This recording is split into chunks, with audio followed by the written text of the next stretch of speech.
Kasus COVID-19 di Indonesia mulai terus bertambah. Ini membuat warga semakin sadar pentingnya vaksin booster. Dengan booster, kita berharap bisa terhindar dari dampak varian Omikron yang disebut-sebut lebih menular. Namun ada hal lain yang juga harus diakui saat ini penerapan protokol kesehatan semakin kendor.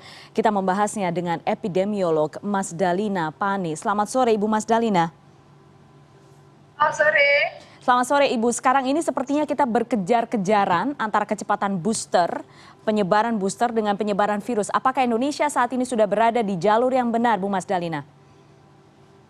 Ya, menurut saya kita masih dalam kondisi terkendali, walaupun ada Omikron, tetapi masih terlokalisir di pintu-pintu masuk, terutama juga di wilayah pintu masuk Jakarta ya, dan wilayah penyangganya. Jabodetabek dan Tangerang ya, Tangerang Selatan terutama.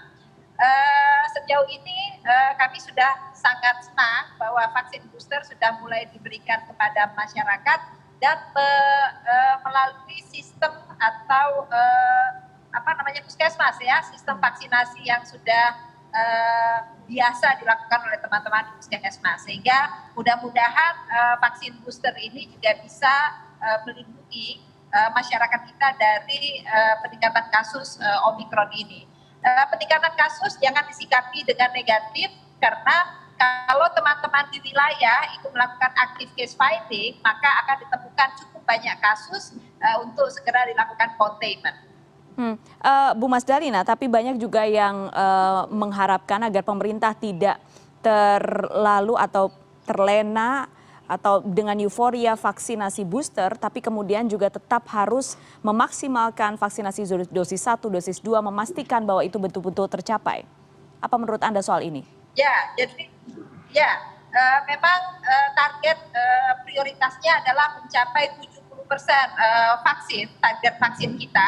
Saat ini masih di 45% dan memang pemerintah harus mempercepat target tercapainya 70%, terutama di wilayah luar Jawa. Kalau di Jawa sendiri kami lihat cakupan vaksinasi kita baik lansia maupun vaksinasi umum itu sudah sangat baik sekali. Jadi yang luar Jawa itu yang harus kita dorong terus agar tercapai 70%. Tetapi WHO sendiri menargetkan 70% itu dicapai pada pertengahan tahun 2022. Jadi masih ada waktu sekitar 4 bulan bagi pemerintah untuk bisa mencapai itu. Ya, tapi kita juga sekarang dihadapkan dengan banyak yang mau booster, tapi jumlah booster terbatas. Kemudian ada juga vaksin yang mendekati masa kedaluarsa. Ya, itu juga sebenarnya bukan baru kali ini. Beberapa bulan yang lalu, beberapa daerah itu mendapati vaksin-vaksin yang dikirimkan ke daerah itu sudah sangat mepet dengan waktu kadaluarsa. Kalau saja mengikuti sistem vaksinasi nasional seperti booster ini, mudah-mudahan kadaluarsa itu tidak terjadi, karena first in first out itu sudah sangat dikenal oleh teman-teman di puskesmas. Jadi menurut pandangan kami kembalikan kepada sistem vaksinasi nasional, sehingga risiko untuk terjadinya kadaluarsa itu menjadi sangat kecil sekali. Satgas Penanganan COVID yang terbaru mengatakan kasusnya naik beberapa kali lipat dalam 3 pekan terakhir. Bu Mas Dalina, menurut Anda di mana kita miss-nya? Menurut kami ini berbeda dengan Delta yang lalu ya. Perbedaan yang mendasar adalah pertama, angka kematian kita sangat rendah sekali. Jadi walaupun kasusnya cukup banyak, tetapi severitasnya rendah, dan peningkatan kasus ini dimungkinkan jika kinerja teman-teman surveillance di wilayah itu meningkat. Jadi kalau mereka mencari kasus sebanyak-banyaknya untuk dilakukan containment. Jadi indikasinya adalah bor rumah sakit itu tidak meningkat jauh. Apalagi dengan Permenkes yang baru, di mana kasus-kasus yang ringan dan tanpa gejala itu cukup dilakukan isolasi mandiri di rumah, sehingga tidak membebani rumah sakit untuk sarana layanan kesehatan.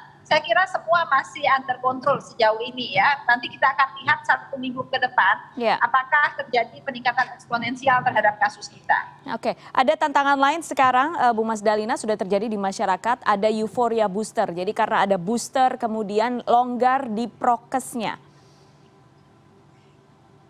Ya, longgar di prokes itu saya kira harus direview kembali ya. Saya kira sudah 2 tahun masyarakat hidup dengan protokol kesehatan. Jadi apresiasilah setiap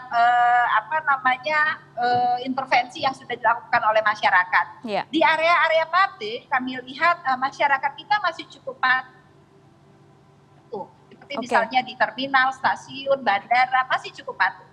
Cuma memang di pasar-pasar tradisional di mana tidak ada pengawasan yang ketat terhadap protokol kesehatan itu memang terlihat mengendor. Karena itu fungsinya Satgas adalah bagaimana bisa melakukan pengawasan lebih ketat pada wilayah-wilayah yang saat ini belum terawasi dengan baik.